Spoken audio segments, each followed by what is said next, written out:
哎呦，各位老朋友，今天这影片你一定要认真看，看完你可能会发现自己每个月少领了好几千块钱。为什么这么说呢？因为政府其实每年都在默默发钱给你，直接汇进你的户头，而且不用你写申请书，不用你跑流程，时间到了自动入账。可是啊，我发现好多长辈根本不知道这件事，甚至把这笔钱当成银行利息，或是以为是儿女偷偷汇的孝亲费。就这样糊里糊涂过了好几年，等于把政府送的红包丢在路上没捡。今天呢，我就要一次跟你讲明白，只要满65岁，你很可能就有2笔自动养老金可以领。我会教你怎么从存折上几个字一眼认出来，万一没收到，该去哪里讨回来，少领1个月就是少好几千。这集你绝对不能中途关掉，我们开始咯。大家好，欢迎来到健康永驻，我是张德昌。今天要讲的事情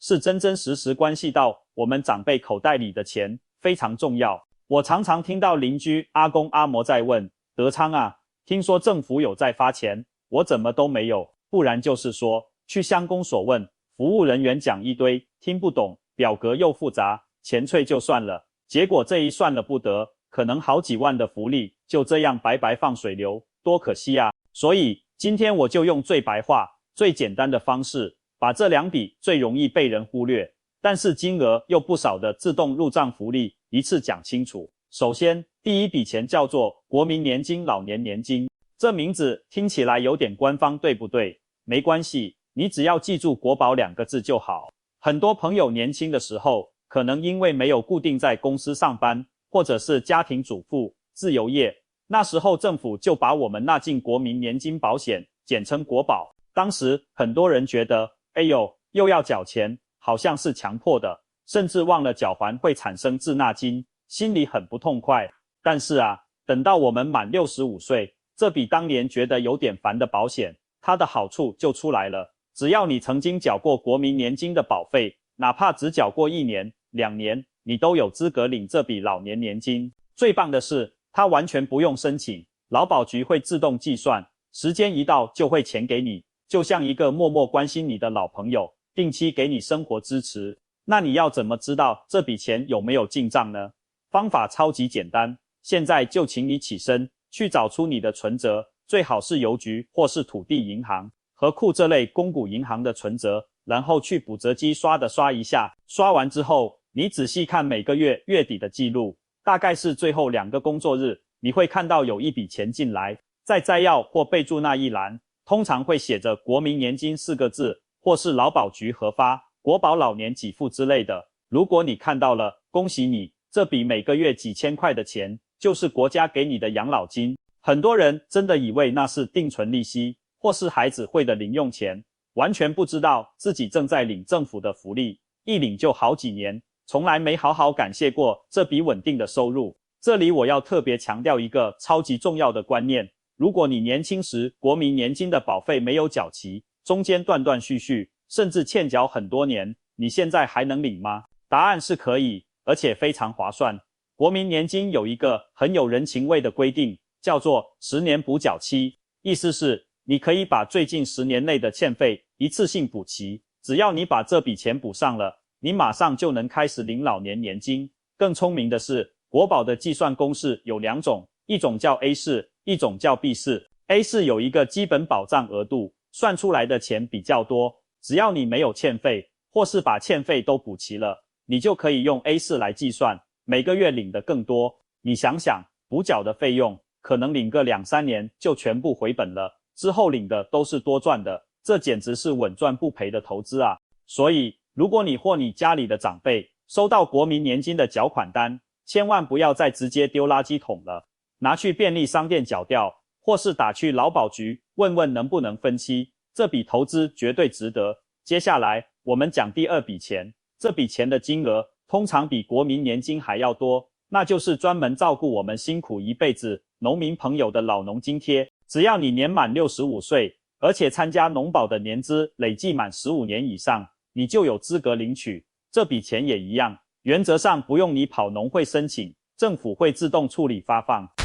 但是老农津贴的细节比较多，很多人常常因为不小心触碰到一些条款，就被停发了，非常可惜。其中最大的关卡就是排付条款。老农津贴是福利，但它也有门槛。如果你名下除了自己耕种的农地和住的农舍之外，其他的房子、土地总价值超过新台币500万元，或者是你最近1年的个人综合所得总额超过50万元，那你就会失去领取资格。很多老农夫伯母不清楚，可能把一块地卖了，或是把房子过户给孙子，结果财产一变动，资格就不符了。每个月8000多块的津贴一下子没了，那真的是捶心肝啊。所以，如果你本来有在领，突然发现这个月存折没这笔钱进来，一定要马上动身去农会问清楚，是不是财产资料有变动，超过标准了。那老农津贴在存折上会长什么样子呢？通常它的摘要栏会写老农津贴4个大字，也可能是行政院发、农委会发或福利津贴。每个县市显示的方式可能有一点点不同，但入账时间一样是在月底左右，金额目前是每个月8110元。我跟你说这笔钱对于住在乡下的长辈来说真的非常实用，可以拿来缴水电费、买菜、付健保费，甚至看医生拿药的挂号费都绰绰有余，是生活很重要的补贴，请务必去检查一下你的存折。讲完了这2笔主要的钱，我还要提醒一个常见的状况，那就是你的账户本身出问题了。很多长辈因为年纪大，有些银行账户很久没用，被银行列为禁止户或禁止交易户，等于被冻结了。或者有些长辈过去因为帮孩子做保，或是一些债务问题，导致账户被法院扣押了。如果是这2种情况，政府会进来的钱就会被退回国库，你当然就收不到。不过别担心，钱不会不见，这笔钱是你的，政府会帮你保留着。你只要带着你的身份证、印章，亲自去劳保局领国民年金的或农会保险部领老农津贴的，跟柜台人员说，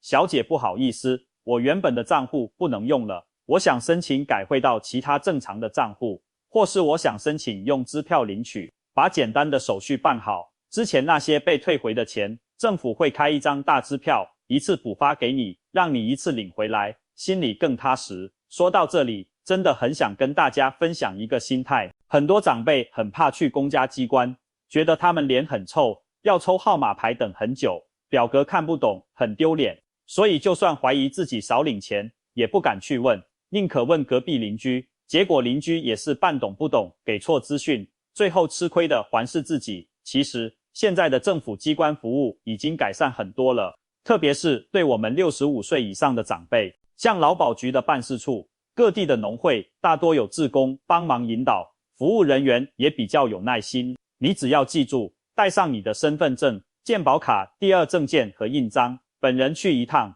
直接跟柜台说，我想查询我的国民年金资料，或我想问老农津贴的资格。他们电脑一查，你什么时候开始保的，欠多少钱，现在每个月能领多少，清清楚楚，完全不用你自己瞎猜，比自己烦恼半年还有用。另外，还有一个隐藏版的福利，我一定要提一下，就是原住民给付。如果你是原住民朋友，恭喜你，你从55岁开始就可以领这笔生活补助了，不用等到65岁哦。这笔钱也是国民年金体系的一部分，但资格更宽松，只要你的户籍在台湾，具有原住民身份，而且没有再领其他类似军公教或劳保的退休金，就可以去申请，每个月也有3000多块。对于部落里的长辈来说，这是一笔很重要的生活支持。不过这笔钱通常需要你自己去公所的原住民族事务课申请一次，之后才会自动入账。如果你身边有原住民亲友，记得提醒他们去问问看，不要让自己的权益睡住了。我们常说，政府的福利是给懂得把握的人，你知道了，钱就进口袋；你不知道，钱就在国库里睡觉。今天我跟你讲的这几笔钱，国民年金、老农津贴、原住民给付，都是国家法律明文规定要照顾我们长辈晚年生活的，它不是施舍，也不是救济，而是你应得的权利。特别是那些年轻时辛苦打拼，但可能因为行业关系没参加劳保的朋友，国民年金就是你最后一道，也是最重要的保障网。千万不要觉得一个月几千块是小钱瞧不起，积少成多，一个月几千，一年就好几万， 10年下来就是几十万。这笔钱你拿来买营养品，带孙子去公园玩买点心，或者存起来当作出游基金，都是让生活更美好的来源。还有最重要的一点，现在诈骗集团非常猖狂，